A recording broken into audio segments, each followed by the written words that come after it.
Olá pessoal, tudo bem? Tudo bem com vocês? Vocês estão bem? Meu nome é César, time em canal de língua portuguesa e hoje eu vou explicar para vocês sobre o pleonasmo, tá? Hoje eu vou apresentar para vocês, hoje eu vou explicar para vocês sobre o pleonasmo, que é uma figura de linguagem que traz a redundância, né? O que é redundância? Redundância é a repetição de uma ideia, de um assunto. Quando nós vamos fazer uma redação, né?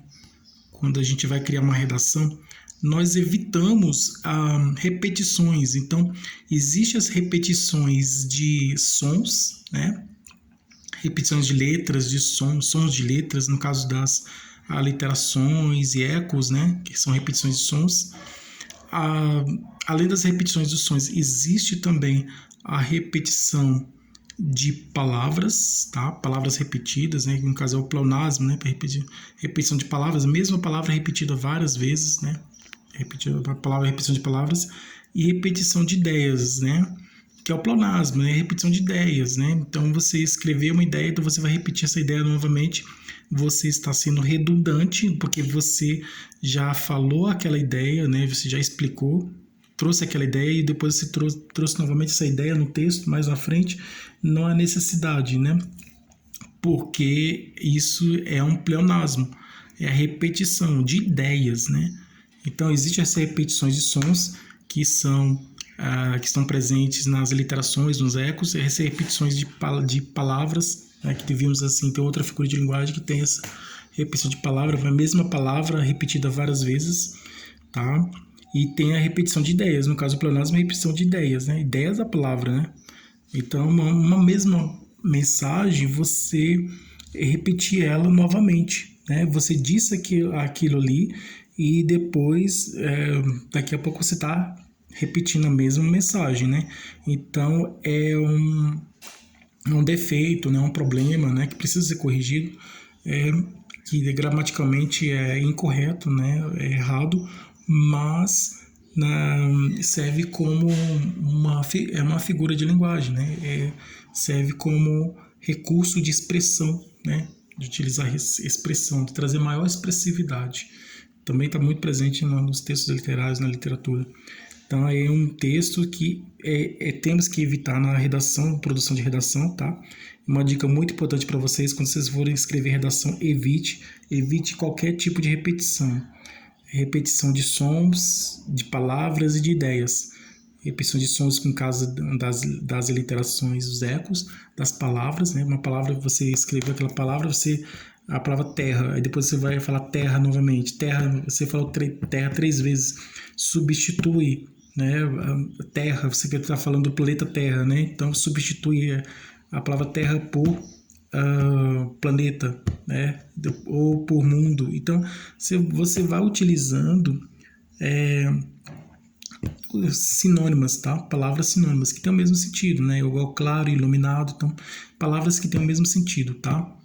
Para evitar as repetições. E é importante também evitar repetições de ideias, né? No caso do pleonasmo, que é repetição de ideias, tá? Vamos conhecer aqui o pleonasmo. Então, se inscreva no canal, tá? Se inscreva no canal, compartilhe e deixe a opinião de vocês. Deixe a opinião de vocês e qualquer dúvida que vocês tiverem, podem perguntar que esclareço, tá? E veja outros vídeos, tem outros vídeos bons aqui no canal também, tá? Ative o sininho para receber novidades do canal e seja membro para receber benefícios exclusivos deste canal para membros.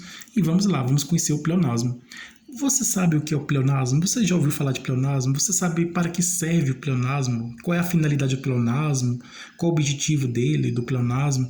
Você sabe qual é a função do pleonasmo? Você sabe em que situação aparece o pleonasmo? Então, eu vou explicar para vocês e vocês vão entender. Pleonasmo, o que é o pleonasmo? Pleonasmo é repetição de ideias, tá? Tem uma palavra que tem uma ideia. Depois você vai escrever outra palavra diferente, mas que tem a mesma ideia, né? Você já acabou de dizer aquilo ali. Então, você vai repetir. Por exemplo, você chama alguém, está lá em cima, em um lugar em cima, e você fala: ei, você aí, desça para baixo. Olha só, desça para baixo. Ei, você em cima. Ei, você que está aí em cima, desça para baixo. Desça para baixo. Não há necessidade de pedir para descer para baixo, porque descer já é para baixo, tá? Então, o certo é você dizer, ei, você aí, desça. Pronto, só basta dizer isso. Ei, você que está aí, desça. Pronto. Agora você fala, ei, você que está aí, desça para baixo. Descer para baixo é pleonasmo, é redundância. Por favor, suba para cima. Olha só, por favor, suba para cima. Subir para cima, né? Então dizer assim, ele subiu para cima. Onde ele está? Ele subiu para cima. Subiu para cima é redundância, é pleonasmo. Subiu para cima. Tínhamos que dizer que subiu. Pronto, ele subiu. Quer dizer assim, ele subiu para cima é redundância, é pleonasmo, tá? O certo é dizer ele subiu. Outro exemplo de pleonasmo. Temos vários exemplos aqui de pleonasmo. Ei, você aí, entre para dentro. Entre para dentro. Entra para dentro de casa. Ei, você aí, entre para dentro. Fala, entra para dentro, né? Entre, né? Ei, você aí, entra para dentro. Entrar para dentro é um pleonasmo, tá? Porque você vai estar repetindo, a palavra entrar tem um significado e dentro já tem o mesmo significado. Então, você está repetindo aquele mesmo significado mais de uma vez. Não é necessidade, não precisa disso, tá? Basta repetir, basta falar somente uma vez, sem repetição, não precisa repetir, tá? Entrar para dentro é um pleonasmo. O certo é dizer, aí você aí, entre, pronto. Só basta dizer isso, entre. E entrar para dentro é pleonasmo, né? Igual sair para fora. Aí você aí, sai para fora. Sai para fora. Sair para fora é pleonasmo. O certo é dizer, ei você aí, saia. Ei você, saia. Pronto.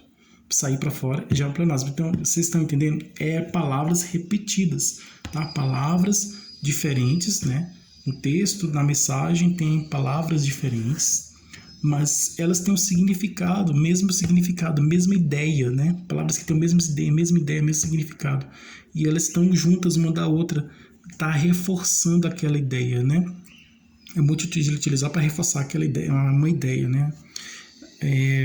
Quando um autor ele quer explicar, quer reforçar aquela ideia, ele usa o pleonasmo. Mas, principalmente nos textos dissertativos, é muito importante evitarmos o pleonasmo. O pleonasmo, assim como outras figuras de linguagem, é muito bonito nos textos literários, né, que são os textos artísticos. Já um texto de uma notícia, o texto de uma dissertação, que é um texto, é uma produção de texto mais séria, temos que evitar esse pleonasmo, tá bom? Então, vamos ver aqui. Temos aqui vários exemplos aqui de pleonasmo, né? Então, ele surge quando um autor, né, o criador da mensagem, ele quer trazer maior expressividade, maior expressão, ou ele quer reforçar aquela ideia. Ele disse aquela ideia que ele reforçar, como se ele quisesse que ser entendido, né? Falando, não, eu estou repetindo novamente para você entender e tal. Então, uma preocupação de ser entendido, uma preocupação de que a pessoa lê a mensagem e entenda o que ele disse, né? Então existe essa preocupação de que o leitor tenha aquele entendimento daquela mensagem, né? Daquele texto escrito, né? Então é usado esse recurso do pleonasmo. Então o pleonasmo é repetição de ideias, né? Já existe aquela ideia, no texto tem aquela palavra que existe aquela palavra que tem aquela ideia, mas ele vai e coloca uma outra palavra que tem a mesma ideia, e não só uma, duas, três, várias palavras que tem a mesma ideia. Não é necessidade, não precisa colocar muitas palavras no texto que tem a mesma ideia, porque só aquela palavra que tem aquela ideia, somente aquela já é o suficiente, não precisa trazer outras palavras que tem a mesma ideia. E não há necessidade disso, né? E isso é chamado de pleonasmo. Então, pleonasmo é isso, né? Essa repetição de ideias, de palavras que têm a mesma ideia. Então, isso que é o pleonasmo. Agora, a questão está pedindo aqui, marque um X na frase que é um pleonasmo. Na sua opinião, qual dessas sugestões é a resposta correta? Qual dessas aqui é a resposta correta? Qual dessas aqui é o pleonasmo? Aqui. Então, vamos lá. Primeira questão. Então, pleonasmo é isso. Então, vocês já sabem o que é pleonasmo? Então, pleonasmo é isso. E a função função também, você sabe qual é a função? Também a função é essa que eu acabei de falar. Nós vamos ver aqui exemplos de pleonasmo. O oxigênio do globo terrestre está terminando. Globo terrestre, né? Isso aqui não precisa falar terrestre, é apenas globo. Mas aqui tinha que colocar assim o oxigênio da Terra, né? Aqui não é um pleonasmo, aqui poderia ser um pleonasmo, porque terrestre, globo tem o mesmo significado, né? É quase o mesmo significado, mas aqui, isso aqui é uma outra figura de linguagem. É uma figura de linguagem que é o prolixo, né? Então tem conciso, né? Tem o texto conciso e tem o texto prolixo, é aquela figura de linguagem que vai aumentar, vamos dizer assim, a pessoa quer explica uma coisa, mas vai aumentar as palavras, né, para explicar aquela mesma coisa. Então, não precisaria, tinha que substituir, aqui no caso, você substitui globo terrestre por terra, o oxigênio da terra está terminando, ou simplesmente o oxigênio do globo está terminando. Mas isso aqui não é um pleonasmo, tá? É aquela figura de linguagem que vai trazer mais palavras para poder aumentar, vamos dizer assim, sem necessidade, né? Exagero de palavras, né? Exagero de palavras para explicar uma coisa que poderia ser explicada por poucas palavras, né? Com poucas palavras, né? Então ele traz muitas palavras para explicar uma coisa que poderia ser explicada com poucas palavras. Então não é pleonasmo. Agora aqui, há quem faça obras e eu apenas solto as minhas cobras. Isso aqui é a figura de linguagem, é a paranomásia, tá? Que é o que não pôde Marte, pôde a morte, paranomásia. Então esse aqui é uma paranomásia. Por que isso aqui é uma paranomásia? Porque tem cobra, obras e cobras. A única diferença de obras para cobras é que tem aquele acento letra C. Paranomásia é uma figura de linguagem que as palavras são parecidas, mas têm significados diferentes, tá? São palavras diferentes, tá? Com significados diferentes, mas são parecidas, tá? São parecidas. Elas têm sons parecidos e têm escrita parecida. Então, a paranomásia é uma parônimas, né? Tem as palavras parônimas. Então, é uma paranomásia, porque tem palavras, são palavras com escritas parecidas, né? E com sons parecidos. Então, som parecido, escrita parecida, mas o significado é diferente. Isso aqui é uma paranomásia, tá? Porque tem obras e cobras, cobras e obras, né? São parecidas, são palavras parecidas, mas têm significados diferentes, tá bom? Parece tanto na escrita como no som, mas tem significados diferentes, tá? Somente são parecidos, mas os significados diferentes. Isso aqui é uma paranomásia. Eu vi com meus próprios olhos a terrível cena. Eu vi com meus próprios olhos é um pleonasmo, tá? Eu apenas poderia dizer assim, eu vi a terrível cena. Eu vi a terrível cena, tá? Isso aqui é um pleonasmo, tá? Não há necessidade de dizer, eu vi com meus próprios olhos a terrível cena. Não, basta somente dizer, eu vi a terrível cena. Esse com meus próprios olhos é um exagero. Isso aqui com meus próprios olhos já traz o significado de eu vi, tá? Que aumentou a frase aqui, então o certo é dizer eu vi a terrível cena. Agora dizer eu vi com meus próprios olhos a terrível cena é um pleonasmo, porque a ideia aqui com meus próprios olhos tem a mesma ideia de vi, né? Então eu vi, pronto, basta dizer isso, eu vi. Agora dizer eu vi com meus próprios olhos a terrível cena, não há necessidade de colocar com meus próprios olhos, né? Basta colocar somente eu vi, né? Então é um pleonasmo, tá? Então é isso aí, pessoal. Espero que vocês tenham gostado. Tudo de bom para vocês e um grande abraço.